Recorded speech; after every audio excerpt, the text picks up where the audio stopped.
नांदेडमध्ये पेट्रोल साठा संपल्याची अफवा पसरली आणि त्यानंतर मोठ्या प्रमाणात पेट्रोल पंपावर गर्दी उसळली। नागरिकांनी आपल्या वाहनांमध्ये पेट्रोल भरण्यासाठी गर्दी केली होती, रांगा लावल्या होत्या। युद्धाच्या पार्श्वभूमीवर साठा संपल्याची अफवा पसरली होती।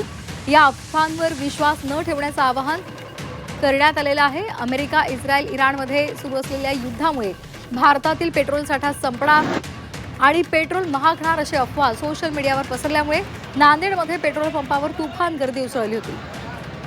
नांदेडमध्ये दुपारपर्यंत पेट्रोल पंपावर नियमित सारखं साधारण दृश्य होतं, मात्र संध्याकाळी अचानक पेट्रोल पंपावर वाहनधारकांनी गर्दी केली। धुळवडीमुळे काही पेट्रोल पंप सकाळपासून बंद होते, तर जे पेट्रोल पंप सुरू होते त्यावर सायंकाळी गर्दी उसळलेली होती।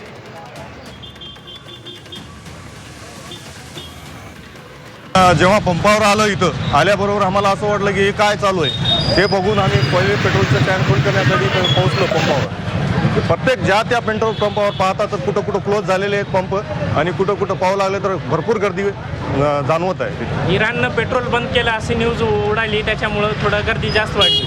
आखाती देशातलं जे युद्ध भडकलेलं आहे त्या पार्श्वभूमीवर इंस्टाग्राम आणि फेसबुकवर काही रील्स व्हायरल झालेले आहेत आणि त्या रील्समध्ये असं लोकांना आवाहन करण्यात येत आहे की आखाती देशामधलं युद्ध झाल्यानंतर काय होऊ शकते, तर भारतातलं पेट्रोल आणि डिझेल संपवू शकते।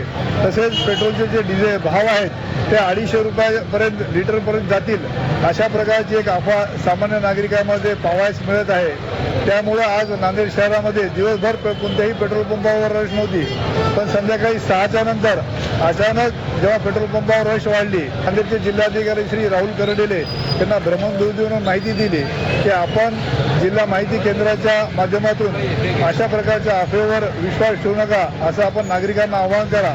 आणि आपल्या माध्यमातून मी असं आवाहन करतो की पेट्रोल आणि डिझेल हे काही संपणार नाही आणि पेट्रोल आणि डिझेलचे भावही वाढणार नाही।